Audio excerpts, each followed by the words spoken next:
Welcome back to my YouTube channel Political Atlas. आज हम लोग देखेंगे लोक प्रशासन का पेपर और इसमें मैं जिसका न्यू चैप्टर लेकर आई हूँ जो कि है different stages of growth of public administration, यानी कि लोक प्रशासन के विकास के विभिन्न चरण। ओके, तो इस पे क्वेश्चंस डायरेक्ट आता है आपके एग्जाम में कि लोक प्रशासन का विकास कैसे हुआ, इसके विभिन्न चरणों को लिखो। तो ये वीडियो आपको काफी ज्यादा हेल्प करेगा और ये मैं आपके एग्जाम के पर्पज से बनाई हूँ, तो मे बी मेरा वीडियो आपको हेल्प कर सकता है। ये आपको बीए के थर्ड ईयर में पढ़ना है, मास्टर्स कर रहे हो तो वहां भी पढ़ना है, या कोई भी अगर आपका एग्जाम हो। और पॉलिटिकल साइंस के अलावा अगर आपका public administration as a honours paper है तो भी मेरा वीडियो आपको हेल्प करेगा। ठीक है, तो बिना देरी किए मैं अपने वीडियो को स्टार्ट करती हूँ। ओके, लोक प्रशासन का अर्थ, परिभाषा या उसका क्षेत्र या फिर उसकी स्वरूप को अगर आपको जानना है तो आप मेरे प्रीवियस वीडियो को देख सकते हो, उस पर मैंने लेक्चर्स बना दिया है। डिस्क्रिप्शन बॉक्स में मैं लिंक डाल दी हूँ, यह सब जाकर देख सकते हो, आपको हेल्प मिलेगा। तो आज हम लोग देखेंगे कि लोक प्रशासन का विकास कैसे हुआ है। प्रशासन प्राचीन काल से चलता हुआ आ रहा है, लेकिन लोक प्रशासन जो है इसे हम आधुनिक संदर्भ में देखेंगे। तो जो आधुनिक लोक प्रशासन है इसका अध्ययन पहली बार प्रशाय यानी कि जर्मनी में प्रारंभ हुआ। जर्मनी और ऑस्ट्रिया में 1500 से 1700 के बीच सरकारी कर्मचारियों के स्वरूप, कार्य और व्यवहार के क्षेत्र में अनुसंधान पर जोर दिया गया। यानी जर्मनी और ऑस्ट्रिया के बारे में बात करें तो उस समय जो उनके सरकारी कर्मचारी रहे थे उनका कार्य कैसा हो रहा है, उनका व्यवहार क्या है या उनके स्वरूप क्या है, तो उस क्षेत्र में अनुसंधान किया गया और उस पर काफी ज्यादा जोर दिया गया। फिर 18वीं शताब्दी के अंतिम दशक में संयुक्त राज्य अमेरिका में प्रकाशित विश्वकोश फेडरलिस्ट में हैमिल्टन ने लोक प्रशासन के अभिप्राय और क्षेत्र को स्पष्ट करने का प्रयास किया। ये हैमिल्टन जो है संयुक्त राज्य अमेरिका के पहले वित्त मंत्री रहे थे। इनका पूरा नाम है अलेक्जेंडर हैमिल्टन।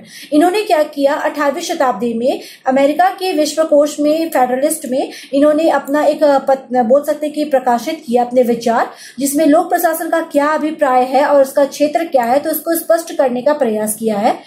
फिर 1812 में फ्रेंच लेखक चार्ल्स जीन बोनीर ने लोक प्रशासन के सिद्धांत नामक जो लोक प्रशासन विषय पर पहली पुस्तक मानी जाती है। ठीक है, फ्रांस में कई और रचनाएं भी प्रकाशित हुई, जिसमें 1859 में प्रकाशित विवियन की पुस्तक एडमिनिस्ट्रेटिव स्टडीज का नाम सामने आता है। इस तरह से धीरे धीरे कई तरह की रचनाएं सामने आने लगी, जिससे कि लोक प्रशासन पर जोर दिया जाने लगा और लोक प्रशासन को एक स्वतंत्र अध्ययन के रूप में सामने आने लगा और इसे एक राजनीति विज्ञान से एक अलग विषय भी माना जाने लगा। और इस दिशा में देखें तो लोक प्रशासन का जनक जो है अमेरिकी विद्वान वुडरो विल्सन को माना जाता है, और क्योंकि इस विषय का जन्म 1887 में हुआ था, यानी कि लोक प्रशासन का जन्म जो है 1887 में हुआ और इसके जनक वुडरो विल्सन माने जाते हैं। तो इस तरह लोक प्रशासन को एक स्वतंत्र अध्ययन के रूप में यहाँ पे समझा जाने लगा और एक स्वतंत्र विषय के रूप में भी पढ़ा जाने लगा। ठीक है, इस तरह से लोक प्रशासन के विकास के संबंध में ये बातें सामने आती है।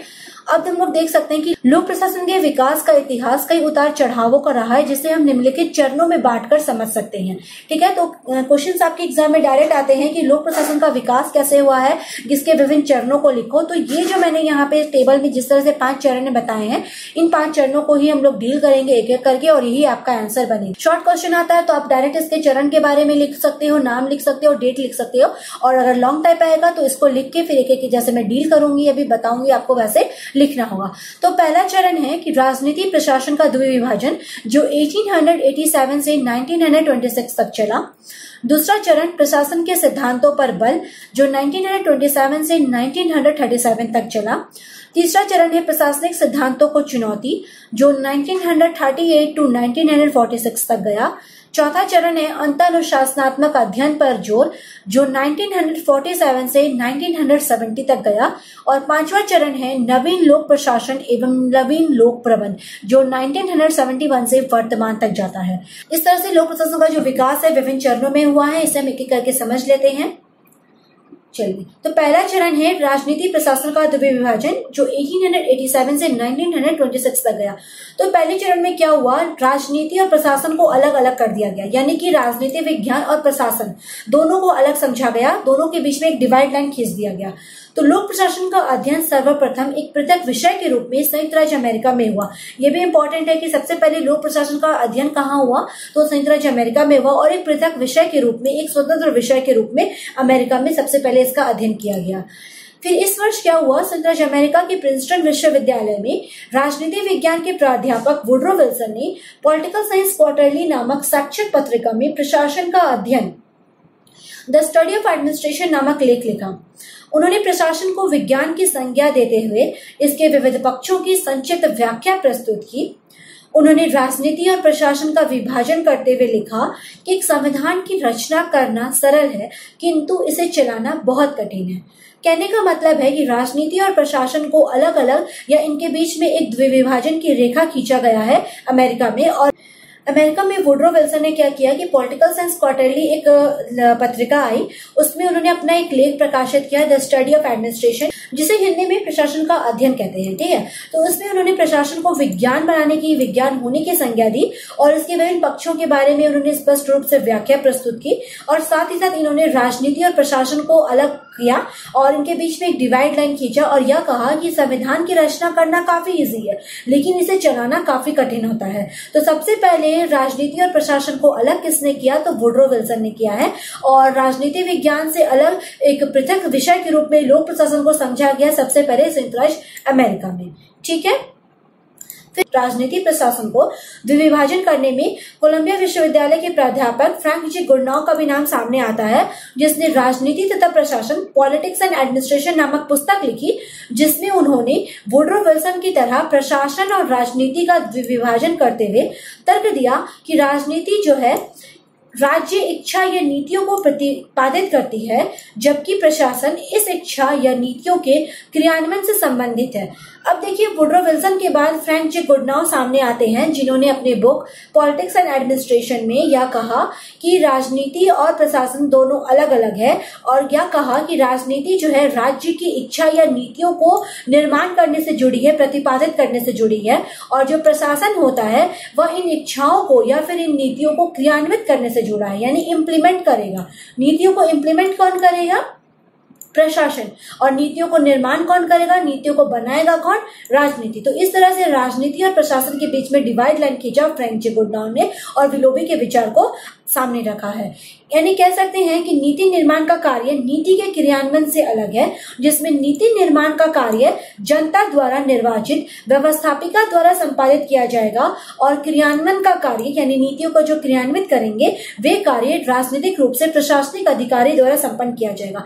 यानी पॉलिसी मेकिंग और पॉलिसी को इम्प्लीमेंट करना दोनों अलग अलग काम है।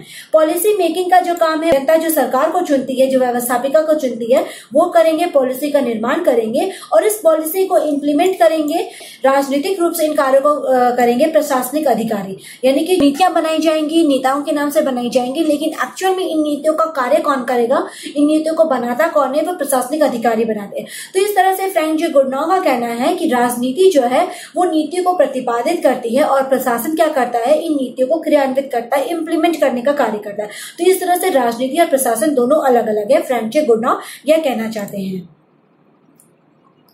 आगे है कि लोक प्रशासन को राजनीति विज्ञान से पृथक अध्ययन के रूप में प्रतिष्ठित करने में एल्डिवाइड की रचना introduction to the study of public administration 1926 में प्रकाशित हुई, जिसमें राजनीति और प्रशासन के द्विविभाजन पर जोर देते हुए प्रशासन के मानवीय पक्षों पर अधिक बल दिया गया।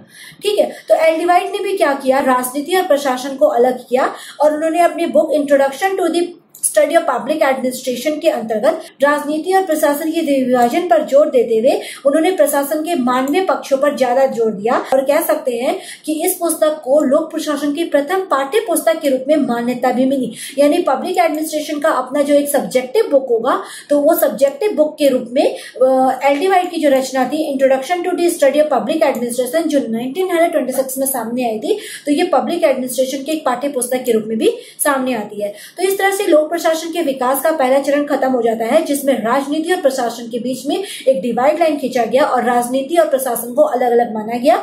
ठीक है, तो इस तरह से पहला चरण खत्म हो जाता है। दूसरा चरण में हम लोग आ जाते हैं जो है प्रशासन के सिद्धांतों पर बल, जो 1927 से 1937 के बीच में चला।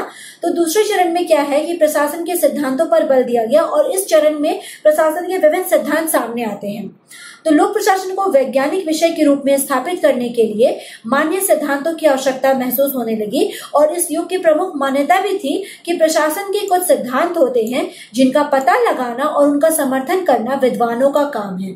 तो इस दिशा में W.F. विलोबी की पुस्तक प्रिंसिपल्स ऑफ पब्लिक एडमिनिस्ट्रेशन 1927 में प्रकाशित हुई और विलोबी जो है वो लोक प्रशासन को विज्ञान मानते हैं और इस बात पर बल देते हैं कि लोक प्रशासन के भी सिद्धांत और नियम होते हैं जिन्हें क्रियान्वित करके लोक प्रशासन में सुधार लाया जा सकता है। तो विलोबी यह कहना चाहते हैं कि जिस तरह प्रशासन के अपने सिद्धांत होते हैं, अपने नियम होते हैं, ठीक उसी प्रकार लोक प्रशासन के भी कहीं ना कहीं सिद्धांत होंगे, अपने अपने नियम होंगे जिन्हें क्रियान्वित कर सकते हैं और कहीं ना कहीं उसे हम लोक प्रशासन में सुधार भी ला सकते हैं। तो विलोबी की ये book principles of public administration काफी ज्यादा इंपॉर्टेंट रहती है। लोक प्रशासन एक सिद्धांत है। इस दृष्टिकोण को मानने के लिए या आगे बढ़ाने के लिए कई रचनाएं सामने आती है जिनमें मूने और रैले द्वारा लिखित प्रिंसिपल्स ऑफ ऑर्गेनाइजेशन है, हेनरी फ्यूल की रचना इंडस्ट्रियल एंड जनरल मैनेजमेंट है, लूथर गुलिक और उर्विक की रचना papers on the science of public administration है, मेरी पार्कर फोलेट की रचना क्रिएटिव एक्सपीरियंस है और लूथर गुलिक और उर्विक ने प्रशासन के सिद्धांतों को कहीं ना कहीं पोस्टकॉर्प दृष्टिकोण में समाहित किया है। तो इस तरह से इस दृष्टिकोण में हम लोग देख सकते हैं कि इन लोगों ने क्या किया, या इन विद्वानों ने लोक प्रशासन को सिद्धांत के रूप में बताया है और कहा कि लोक प्रशासन एक सिद्धांत है और इस तरह से कई रचनाएं सामने आती हैं। ठीक है, तो इन विद्वानों का दावा था कि प्रशासन में सिद्धांत होने के कारण यह एक विज्ञान है और इस दौर में लोक प्रशासन के अध्ययन के लिए कहीं ना कहीं वैज्ञानिक दृष्टिकोण पर बल दिया गया और इस युग को लोक प्रशासन में सिद्धांतों का स्वर्ण युग भी कहा जाता है। तो क्वेश्चंस आते हैं कि लोक प्रशासन में सिद्धांतों का स्वर्ण युग कौन सा चरण है? वह दूसरा चरण माना जाता है जिसमें विभिन्न विद्वानों ने अपनी अपनी रचनाएं दी हैं जिसमें इन्होंने लोक प्रशासन को सिद्धांत कहा है। ठीक है, अब हम लोग आ जाते हैं इसके तीसरे चरण में जो है प्रशासनिक सिद्धांतों को चुनौती, जो 1938 से 1946 तक चला। अब देखिए दूसरा चरण में जितने भी सिद्धांत सामने आए थे, अब इन तीसरे चरण में क्या हुआ, इन्हीं सिद्धांतों को चुनौती दी गई। तो लोक प्रशासन के विकास के तीसरे चरण में हम लोग बोल सकते हैं कि इसका जो दौर है, इस दौर का जो प्रारंभ है वह दूसरे चरण में प्रतिपादित यांत्रिक दृष्टिकोण के विरुद्ध प्रतिक्रिया से शुरू हुआ। यानी दूसरे चरण में जो सिद्धांतों पर जोर दिया गया, जो वैज्ञानिक दृष्टिकोण पर जोर दिया गया, इन्हीं दृष्टिकोणों को या इन्हीं सिद्धांतों को क्या हुआ, चुनौती दी गई और इसी के प्रतिक्रिया स्वरूप ही यहाँ पे तीसरा चरण सामने आता है जिसमें लोक प्रशासन के सिद्धांतों को चुनौती दी गई और कहीं ना कहीं उन्हें कहावतें की संज्ञा भी दी गई, यानी उनका मजाक उड़ाया गया। ठीक है, तो उस समय क्या था, उद्योगों में भी वैज्ञानिक प्रबंध को व्यापक और मानवीय बनाने की प्रक्रिया शुरू हो चुकी थी और इस संबंध में महत्वपूर्ण योगदान हार्थन प्रयोग कर रहा है। और ये जो हार्थन प्रयोग है ये एल्टन मेयो के द्वारा दिया गया है और एल्टन मेयो ने कई तरह के प्रयोग किए जिसमें वैज्ञानिक प्रबंध को उन्होंने अपनाया है और इन्होंने मानवीय पक्षों को जो देखा है, मानवीय व्यवहारों को समझने की कोशिश की और कई तरह के प्रयोग किए। फिर चेस्टर बर्नार्ड ने 1938 में द फंक्शंस ऑफ एग्जीक्यूटिव में संगठनात्मक विश्लेषण के लिए मनोवैज्ञानिक और व्यवहार पर आश्रित उपकरणों पर बल दिया। चेस्टर बर्नार्ड भी क्या किए, अब जो सिद्धांत जो चले आ रहे थे, जो वैज्ञानिक दृष्टिकोण था, उसकी जगह अब मनोवैज्ञानिक दृष्टिकोण को अपनाया जाने लगा और व्यवहार पर जोर दिया जाने लगा और मानवीय तत्व जो थे, मानवीय व्यवहार था, उस पर काफी ज्यादा जोर दिया जाने लगा। चेस्टर बर्नार्ड ने अपनी पुस्तक में प्रशासनिक सिद्धांत का वर्णन नहीं किया, जिससे लोक प्रशासन के विद्वानों को कहीं ना कहीं निराशा भी हुई। तो चेस्टर बर्नार्ड ने लोक प्रशासन के संबंध में मनोवैज्ञानिक दृष्टिकोण को अपनाया है और इसने मानव के व्यवहार पर जोर दिया है और इसने फंक्शंस ऑफ एग्जीक्यूटिव नामक अपनी पुस्तक भी लिखी है। फिर नेक्स्ट है, लोक प्रशासन को सबसे बड़ी चुनौती हर्बर्ट साइमन के 1946 में प्रकाशित लेख के द्वारा मिली। इस लेख में उन्होंने लोक प्रशासन के सिद्धांतों का उपहास करते हुए उन्हें कहावतों की संज्ञा दी। तो हर्बर्ट साइमन जो है ये निर्णय निर्माण सिद्धांत के साथ जुड़े हैं और इन्होंने अपनी रचना दी थी एडमिनिस्ट्रेटिव बिहेवियर। इस लेख के द्वारा इन्होंने लोक प्रशासन के सिद्धांतों का मजाक उड़ाया और उन्हें कहीं ना कहीं कहावतों की संज्ञा भी कहा है और इन्होंने डिसीजन मेकिंग थ्योरी दिया है। ठीक है, तो इस तरह से लोक प्रशासन के सिद्धांतों को तीसरे चरण में चुनौती दी गई और इस तरह से यहाँ पे वैज्ञानिक प्रबंध को या फिर हम लोग कह सकते हैं कि मानवीय दृष्टिकोण को देखा गया, जिसमें चेस्टर बर्नार्ड का नाम सामने आता है और एल्टन मेयो के यहाँ पे हार्थन प्रयोग भी किए गए। नेक्स्ट है चौथा चरण जो है अंतर अनुशासनात्मक अध्ययन पर जोर, जो कि 1947 से 1970 तक चला। ठीक है, तो इसमें क्या हुआ, चौथे चरण में अब इंटरडिसिप्लिनरी अप्रोच पर जोर दिया गया और लोक प्रशासन के विकास के चौथे चरण में हर्बर्ट साइमन और रॉबर्ट डहल के नाम सामने आते हैं। इस चरण में अंतर अनुशासनात्मक अध्ययन पर जोर दिया गया। हर्बर्ट साइमन जो है इन्होंने निर्णय निर्माण थ्योरी को दिया है और रॉबर्ट डहल है इन्होंने भी अपने विचार दिए हैं और इन्होंने लोक प्रशासन के संबंध में जो बाधाएं आती है विज्ञान को लेकर उसके बारे में अपने विचार दिए हैं। तो इसमें हम लोग देखेंगे सबसे पहले हर्बर्ट साइमन का। तो लोक प्रशासन के विकास में हर्बर्ट साइमन की रचना एडमिनिस्ट्रेटिव बिहेवियर 1947 मील का पत्थर साबित हुआ, जिसमें हर्बर्ट साइमन ने प्रशासन के सिद्धांत और राजनीति प्रशासन द्विविभाजन को अस्वीकार कर दिया और उन्होंने लोक प्रशासन को मनोविज्ञान, समाजशास्त्र, अर्थशास्त्र तथा राजनीति विज्ञान से जोड़कर इसके अध्ययन क्षेत्र का विस्तार कर दिया। तीसरे चरण में अभी हम लोगों ने देखा कि हर्बर्ट साइमन ने लोक प्रशासन के सिद्धांतों का मजाक उड़ाया, उन्हें कहावतों की संज्ञा दी और इन्होंने प्रशासन के सिद्धांत को नहीं स्वीकारा। साथ ही साथ राजनीति प्रशासन का जो द्विविभाजन किया गया उसे भी इन्होंने नहीं स्वीकारा और इनका कहना है कि जो लोक प्रशासन है वह विभिन्न शास्त्रों के साथ जुड़ा है, विभिन्न विज्ञानों के साथ जुड़ा है, जो मनोविज्ञान है, समाजशास्त्र है, अर्थशास्त्र है या फिर राजनीति विज्ञान ही क्यों न है, इनके साथ जोड़ा है और इसके अध्ययन को प्रस्तुत किया है हर्बर्ट साइमन ने और इस तरह से इन्होंने अंतर अनुशासनात्मक अध्ययन पर जोर दिया है। तो हम लोग कह सकते हैं कि लोक प्रशासन को अंतर अनुशासनात्मक अध्ययन के रूप में देखा गया है। फिर रॉबर्ट डहल आते हैं जिन्होंने 1947 में अपने निबंध में यह सिद्ध कर दिया कि लोक प्रशासन जो है वह विज्ञान नहीं है और यह सिद्धांतों की खोज में यह जो विषय है 3 प्रमुख बाधाओं का सामना करता है। तो ये बाधाओं के बारे में बताया है रॉबर्ट डहल ने और इनका कहना है कि जो पब्लिक एडमिनिस्ट्रेशन है वो कोई साइंस नहीं है, विज्ञान नहीं है, बल्कि अगर यह विज्ञान होगा तो इसे कई तरह के विज्ञान के संदर्भ में कई तरह की बाधाओं का सामना करना पड़ेगा, जिनमें 3 बाधाएं हैं। पहला है कि विज्ञान मूल्य मुक्त होता है जबकि लोक प्रशासन में मूल्यों का बाहुल्य है, यानी जो विज्ञान होता है वो वैल्यू फ्री होता है जबकि पब्लिक एडमिनिस्ट्रेशन वैल्यू बेस्ड है। दूसरा कि प्रशासन के अध्ययन में मानव व्यवहार का अध्ययन करना जरूरी है जबकि मानव व्यवहार की जटिलताएं और विभिन्नताएं बाधक बनती है। अगर हमें प्रशासन को समझना है या लोक प्रशासन का अध्ययन करना है तो मनुष्य के व्यवहार का अध्ययन करना काफी ज्यादा जरूरी है, जबकि रॉबर्ट डहल कहते हैं कि जबकि मानव व्यवहार जो है वह कहीं ना कहीं अपनी जटिलताओं और विभिन्नताओं के साथ जुड़ा है, तो ये जटिलताएं और विभिन्नताएं कहीं ना कहीं मनुष्य के व्यवहार में बाधक बनती है। तो इसको भी बताया है रॉबर्ट डहल ने कि यह भी लोक प्रशासन जो है वह विज्ञान नहीं है। तीसरा है सामाजिक ढांचा और परिवेश, जिसमें कि लोक प्रशासन कार्य करता है स्वयं एक बाधा है, यानी कि कहीं ना कहीं लोक प्रशासन का जो सामाजिक ढांचा है उसका जो अपना परिवेश है वह भी जो अपने आप में एक बाधा के रूप में सामने आता है। तो इस तरह से रॉबर्ट डहल जो है वह लोक प्रशासन को विज्ञान नहीं मानते हैं और कहते हैं कि यह सिद्धांतों की खोज में यह जो विषय है कहीं ना कहीं बाधाओं का सामना करता है। ठीक है, तो इस तरह से ये हो गया इसका चौथा चरण, जिसमें हम लोगों ने देखा कि लोक प्रशासन जो है अन्य विषयों के साथ भी अब इसका अध्ययन करना संभव है या अब अन्य विषयों के साथ भी अब इसका अध्ययन किया जा रहा है। ठीक है, अब हम लोग इसके लास्ट चरण में आ जाते हैं जो कि है 5वां चरण, नवीन लोक प्रशासन एनपीए न्यू पब्लिक एडमिनिस्ट्रेशन एवं नवीन लोक प्रबंध न्यू पब्लिक मैनेजमेंट, जो 1971 से लेकर वर्तमान समय तक आता है। ठीक है, ये इसका 5वां चरण। तीसरे और चौथे चरण में चुनौतियों का सामना करते हुए लोक प्रशासन अपने 5वें चरण में परिपक्वता प्राप्त करने लगा, यानी हम लोगों ने देखा कि किस तरह से तीसरा चरण आया और चौथा चरण आया, जिसमें लोक प्रशासन में क्या हुआ, तीसरे चरण में लोक प्रशासन को के सिद्धांतों को चुनौती दी गई। इसके चौथे चरण में भी हम लोगों ने देखा कि अंतर अनुशासनात्मक अध्ययन पर जोर दिया गया। तीसरे और चौथे चरण में जिस तरह से लोक प्रशासन को कई चुनौतियों का सामना करना पड़ा, अब धीरे धीरे चौथे चरण से होता हुआ 5वें चरण में लोक प्रशासन अब परिपक्व होने लगा है और लोक प्रशासन के विकास के इस चरण में योगदान देने वाले विद्वानों में ड्वाइट वाल्डो और फ्रेडरिक्स के नाम सामने आते हैं। यानी अब धीरे धीरे इसके 5वें चरण में हम लोग कह सकते हैं कि लोक प्रशासन का अध्ययन एक स्वतंत्र विषय के रूप में या फिर पृथक विषय के रूप में इसका अध्ययन किया जाने लगा, जिसमें ड्वाइट वाल्डो और फ्रेडरिक्स के नाम सामने आते हैं। इनके योगदान इसमें है। फ्रेडरिक्स ने क्या किया, लोक प्रशासन के तुलनात्मक अध्ययन पर जोर दिया और विकासशील देशों के समाजों के अध्ययन के लिए उसने कई आदर्श और नमूने पेश किया और इसका निर्माण भी किया।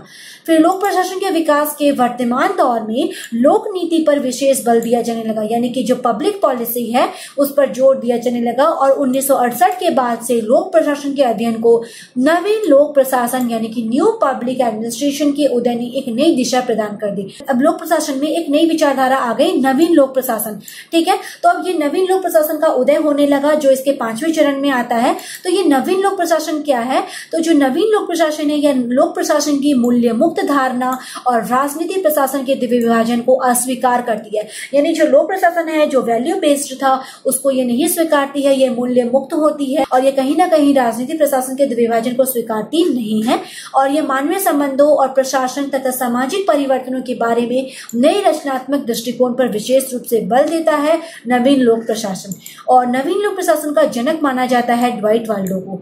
ठीक है, तो नवीन लोक प्रशासन जो है लोक प्रशासन का नवीन रूप कहा जा सकता है इसे, जो इसके 5वें चरण के रूप में सामने आता है। फ्रेडरिक्स और ड्वाइट वाल्डो ने इसमें अपने विचार दिए हैं। ठीक है, एक हो गया न्यू पब्लिक एडमिनिस्ट्रेशन और दूसरा है आपका नवीन लोक प्रबंध। ये क्या है? ठीक है, 1980 और 90 के दशक में लोक प्रशासन के पारंपरिक प्रतिमानों की कमियों के कारण नवीन लोक प्रबंधकीय जिसे न्यू पब्लिक मैनेजमेंट कहते हैं इस दृष्टिकोण का उदय हुआ। यानी नवीन लोक प्रशासन आया, फिर उसके बाद धीरे धीरे इसमें भी कई कमियां सामने आने लगी और इसके बाद नवीन लोक प्रबंधकीय एक दृष्टिकोण भी सामने आया। इसे प्रबंधवाद, मैनेजरिज्म, नवीन लोक प्रबंध परिप्रेक्ष्य, न्यू पब्लिक मैनेजमेंट पर्सपेक्टिव, बाजार उन्मुखी लोक प्रशासन, मार्केट बेस्ड पब्लिक एडमिनिस्ट्रेशन आदि नामों से भी पुकारा जाने लगा। यानी जो हमारा एनपीएम है यह बाजार और निजी क्षेत्र प्रबंध के महत्व पर जोर देता है। यानी बाजार में कैसा होगा, बाजार के क्षेत्र में कैसा प्रबंध को अपनाया जाएगा, निजी क्षेत्र में कैसे प्रबंध को अपनाया जाएगा, यानी कैसा मैनेजमेंट किया जाएगा, इस पर जोर देता है आपका नवीन लोक प्रबंध के दृष्टिकोण।